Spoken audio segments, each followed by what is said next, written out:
to be coming next on Scene, everybody. I am so excited to be back here with the amazing Henry Weinreich. Today, we are talking about top 6 writing challenges and how to overcome them. Hi, Henry. How are you today? Welcome back to the podcast. Jackie, the energy is already like blasting through this podcast. I'm super excited to talk to you about the top tips on how to actually overcome writing challenges. What are your top 3 tips for self-editing? My top 3 tips. Now, my God, that's a real, you're really asking me to edit my edits. Jackie, that came out from the left field. It did. Oh, okay. So I think, and by the way, this is just from my experience, also reading, you could go on to, any tips that self-publishers do. You can do seminars, you can do workshops, you can go on to Twitter, you can do, hashtag a writer's lift, which I've discovered, which really is a group, a huge community on Twitter that actually really helps with advice. I just looked on my phone, this woman based in Hawaii who's a virtual assistant. And I'm going to be calling her up because I need some help with some editing of my LinkedIn. It's there. It is there. Let me tell you something. She rocks, but there'll probably be hundreds of them. But okay, so the 3 tips. I didn't edit this answer at all, did I? Number 1, and I didn't do this, structure. You've got to have structure. So first of all, you've got to have not necessarily the title of the literary work or the book, but you've got to have the structure of the overall arc of what the book story is going to be. Number 2, what you've got to do is you've got to then already divide it into chapters. It will change, but you have to divide it into chapters, and then you have to have the story arc within that. That's point number 1. Point number 2, and I didn't do this, and I'm really sorry I didn't. Probably that's what took me a whole another year of writing.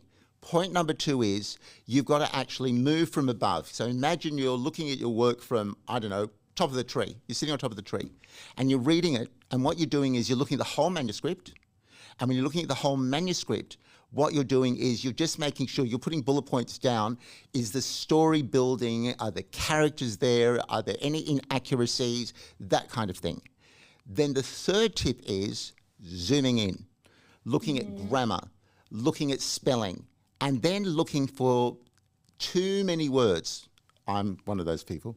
Too many words. That was my killer. And you've got to make it concise, and you've got to bring it down. And then 2 things that you really need with regard to that, and that is a proofreader and somebody that will actually help with your editing. But you can't do that until you do your own self-editing. And let me tell you, if you've got issues about the specialness of your work, and let me tell you, we all do, that is a really good reality check. Totally is. These are great tips. Great tips. By the way, do you find with your clients you're doing a lot of editing? Do you, you've got a filter on your clients, right? So that's the most difficult, isn't it? So I have to tell you, so the way part of my process is I come up with the idea for the content.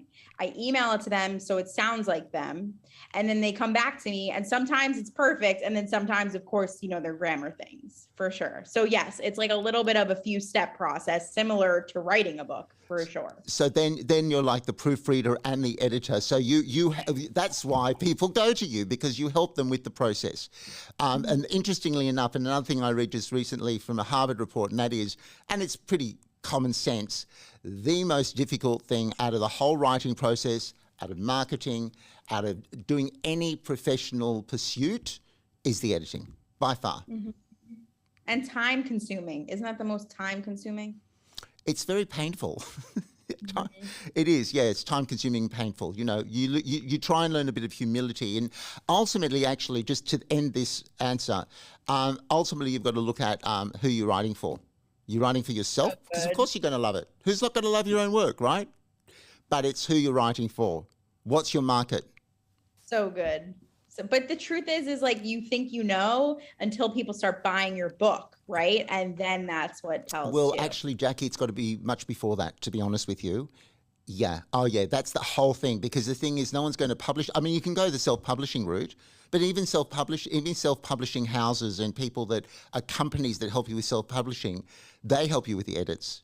True. Good You've point. got to do it. It's got to be pitched for the market. So for me, I know my market is women, plus 30 plus, that are actually, what are they called? What is it? Book club attendees. That is my market. I am writing to those women. I love it. You've got to be really laser sharp. No, in the thank you for sharing that. In the beginning, the exercise goes like that, and then it comes in like that, which is like, which is you. But I've always heard the more niche marketed you become, the better your business grows, the better your ideas flow. Like it helps you. Absolutely. You've got to be super niched. And as what you do with your clients, got to be super niched. That's why I'm saying that these points are universal. I love it. So how can people follow you on social media, Henry, and get in touch? Right. So I've just launched my new website, which is henryweinreich.org, which is a landing page and it's just like my business card. You can also go on to our Instagram account and DM me on the stories I told my son, and my very active Twitter, henryweinreich_. And finally, my LinkedIn, Henry Weinreich. It's really easy. Just hashtag Henry Weinreich. You're going to find me.